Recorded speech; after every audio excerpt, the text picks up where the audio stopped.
Bonjour à tous. Florent, pratiquons-nous le retournement comme il y a 10 ans? Il y a 10 ans, on est en 2009, on traite un grand nombre de dossiers en LBO et l'approche est extrêmement financière. L'expérience et la spécialisation sont les deux clés pour nos clients. Aujourd'hui, alors que les cycles se sont raccourcis, nous devons aussi jouer avec d'autres dimensions. L'opérationnel, la stratégie, l'international et le financier bien évidemment. Mais au final, c'est mieux ou c'est pas mieux? Beaucoup plus complet, challenging, mais surtout passionnant. Toi Serge, tu vois quoi comme évolution au cours de ces 10 dernières années? Sur le plan des outils que le législateur a conçus pour traiter les problématiques d'entreprises en difficulté, je n'ai pas observé de changement fondamental, à savoir que dans l'approche française, on a toujours une priorité qui est donnée au maintien de l'emploi et de l'activité.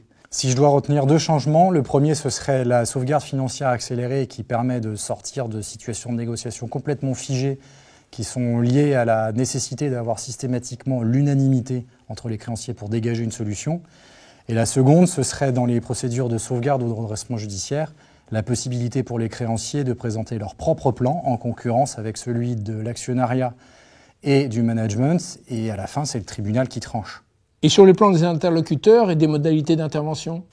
Sur le plan des interlocuteurs, si on doit retenir 2 tendances, la première, ce serait le nombre d'intervenants qui s'est plutôt multiplié avec un rajeunissement, ce qui est plutôt rassurant pour les professions du restructuring. Ensuite, la professionnalisation qui existait déjà avant 2009 et qui s'est plutôt accentuée au cours de ces dernières années, à savoir que les avocats connaissent de mieux en mieux les métiers des administrateurs judiciaires et des experts financiers, avec une capacité à challenger les rapports des experts financiers.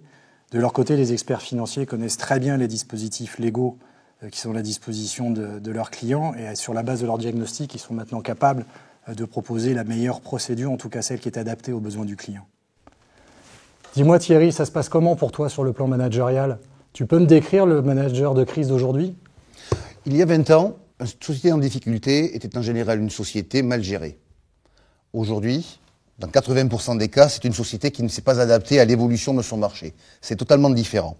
Le rôle du manager de crise est donc passé d'un manager gestionnaire, de préférence excellent, à un manager de transformation métier.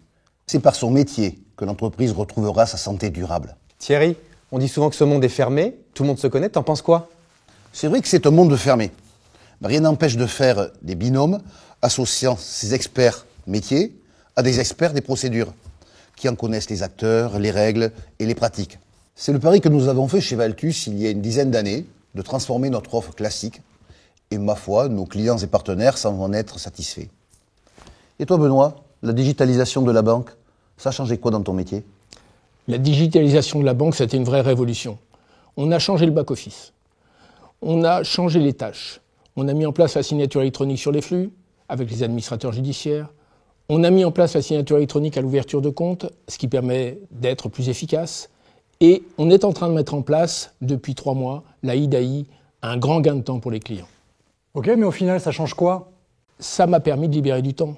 Ça m'a permis de mettre en place 10 commerciaux supplémentaires. Ça m'a permis de mettre en place une stratégie qui n'existait pas il y a 10 ans, s'occuper des clients en amiable, en procédure et également en plan, qui pour moi sont les 3 axes du restructuring.